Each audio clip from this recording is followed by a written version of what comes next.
Hello again, everyone, and welcome back to Reddit Aliens. I'm John, and as always, thank you so much for being here. We've got a serious topic today, so let's go for it. Serious. People who have had somebody die for you. What is your story? Please remember to like, share your story, and subscribe. It might not count since it wasn't a person, but I think it keeps with the spirit of the question, so here goes. When I was about 10 or so, we lived on a farm. We had an Australian blue heeler named Smokey. He was an amazing dog, full of love for anyone he met. Smokey lived in a huge pen behind the barn, and it was my job to feed him and get him water when I got out of school. So one day I got out of the pen and started to open the gate. Smokey was acting very strange. He was pacing back and forth, the ridge of fur on his neck raised, and when I made a move to step over into the pen, he growled at me. This was new.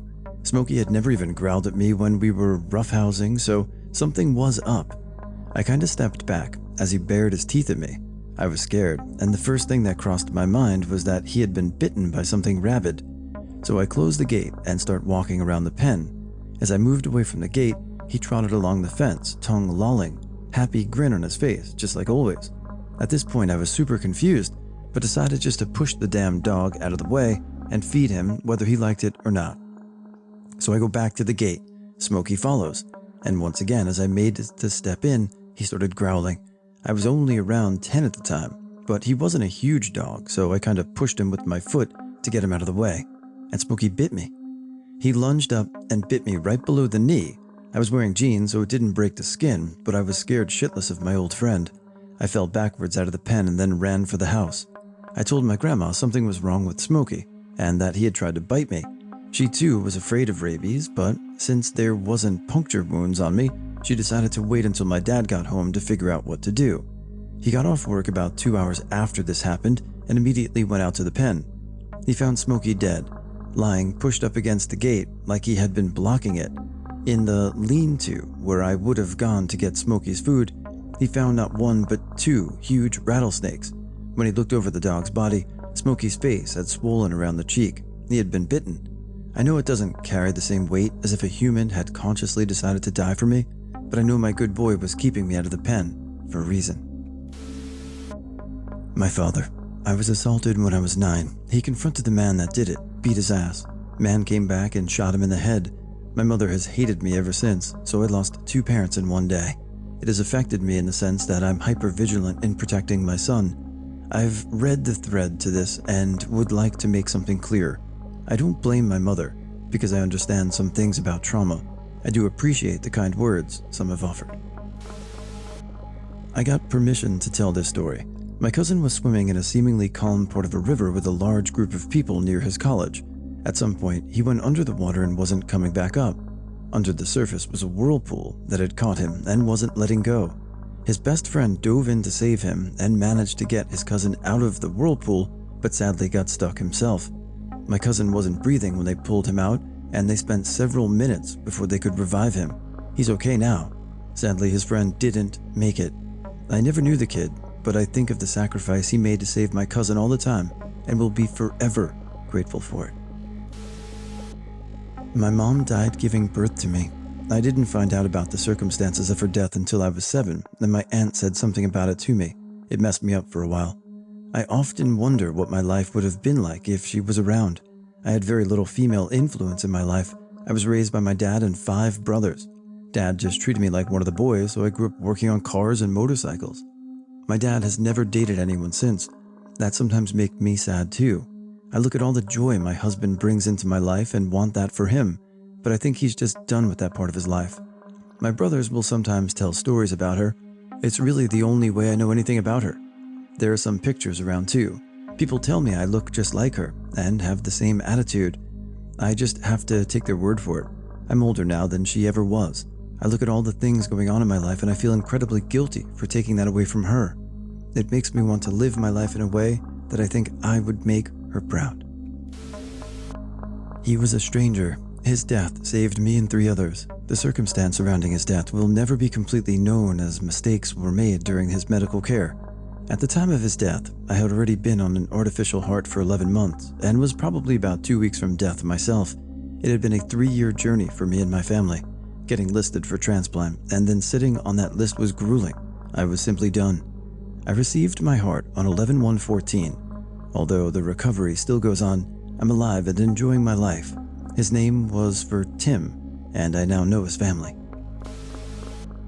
My mother essentially died for me.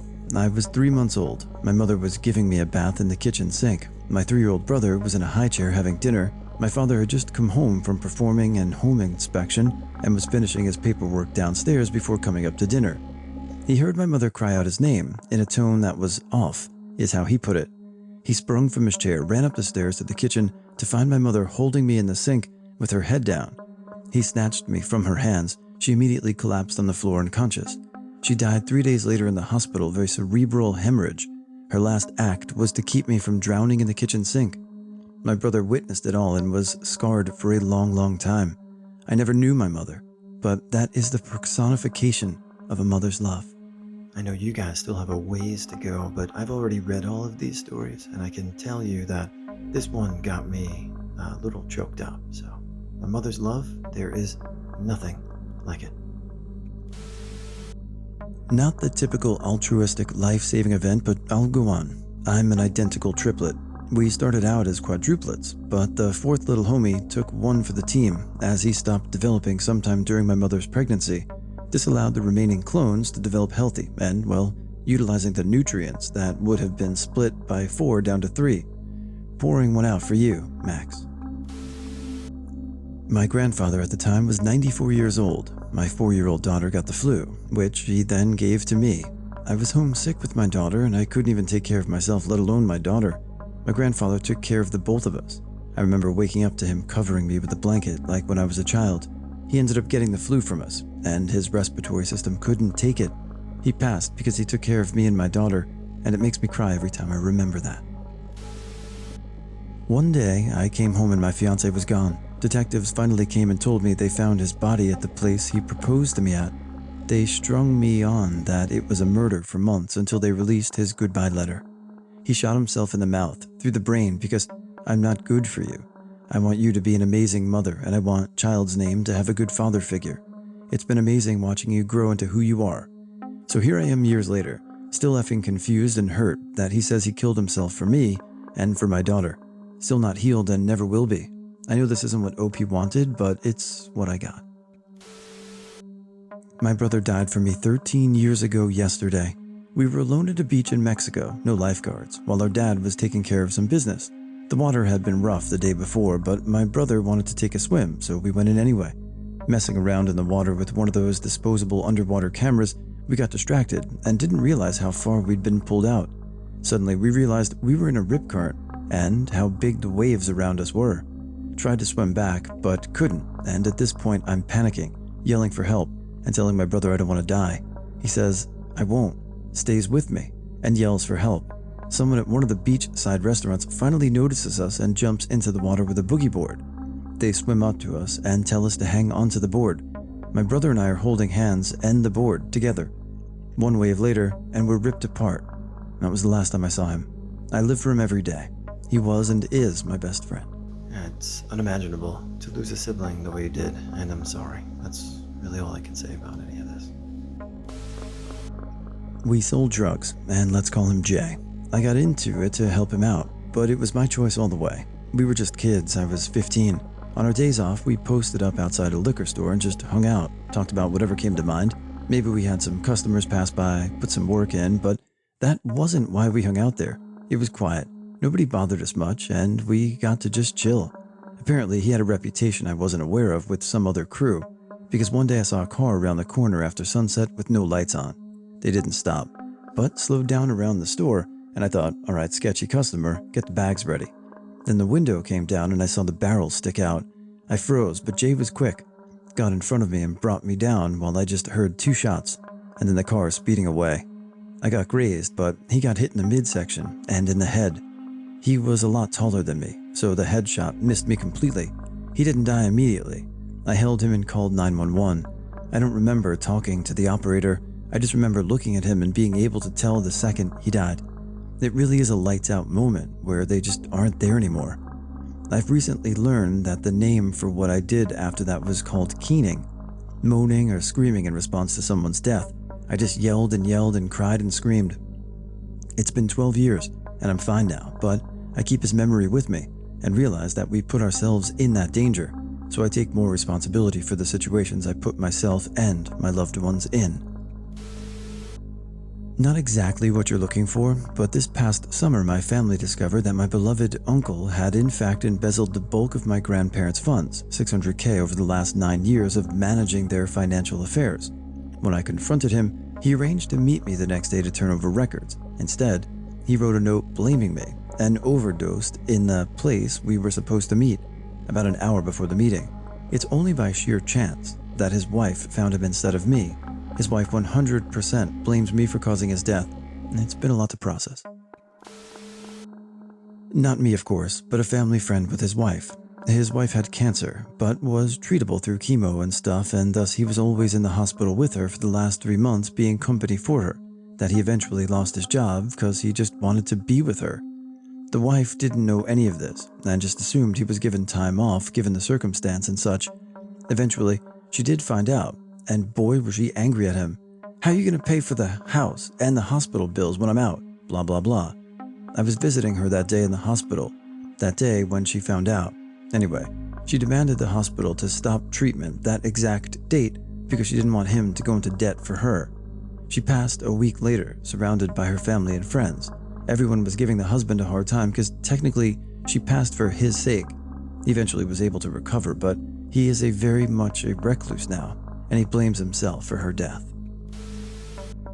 Sorry, this is another not me but.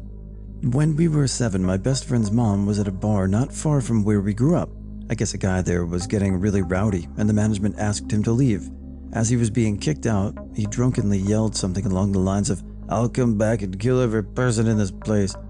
I don't think anyone took him seriously, but later that night he returned with a gun and opened fire on the people in the bar. Her mom ushered some of her friends into the kitchen to hide. She got them all into the pantry, but he came in and caught them. He shot her in the head and moved on to the rest of the bar. She died protecting her friends. A few weeks later at a different bar in a different state, my friend's dad was shot and killed also. She was orphaned at 7 years old and was then raised by her grandmother. We don't talk about it very often, but on holidays like Mother or Father's Day, I know I need to check in on her. Rwandan genocide survivor here. I lost my dad during the Rwandan genocide when I was 4 years old. He died protecting my sister, my mother, and me. The genocide was basically between 2 tribes, the Hutus and the Tutsis. My parents were each from different tribes. To make a long story short, both tribes were willing to take all of us in, but the nonverbal agreement was that the parent that wasn't from that appropriate tribe would be dealt with. Not wanting my mom to die, my dad chose to bring us to her tribe's side of the conflict, thus sealing his own death in the process. He was taken to some woods somewhere, and he had his head chopped off. What always gets to me is my mom telling me how he silently cried as he was taken away. I've been suicidal for a couple of months when I was 21. I guess it's always been there, but some things in my life triggered it. I knew I didn't want to die, but something inside me was telling me it's the right choice and that no one really wanted me in their life. So I started to plan my suicide without anyone knowing. Around that time, my sister-in-law got sick and passed away right on New Year's Eve, and suddenly I got 2 small children to care for. At first, I didn't know what to do. My plans were basically changed super fast. I didn't have time to think on what just happened, but these children changed me. I started to see that yes, I am worth something and needed, and nothing makes me cry so much that thinking of dying and leaving these kids with more death in their life. I don't know if it counts or not, but I was basically saved by these kids and their mom. My brother jumped in front of his wife when a maniac was trying to run them over. My brother was killed on 11/15/2015 in Eugene, Oregon, while on a weekend getaway. He and his wife had just finished breakfast and were walking back to their car to go to the place they were staying. As they were crossing the road, a man in a Toyota Highlander, who had just beat his parents with a baseball bat, killing the father and permanently injuring his mother, decided to drive into my brother and his wife at full speed.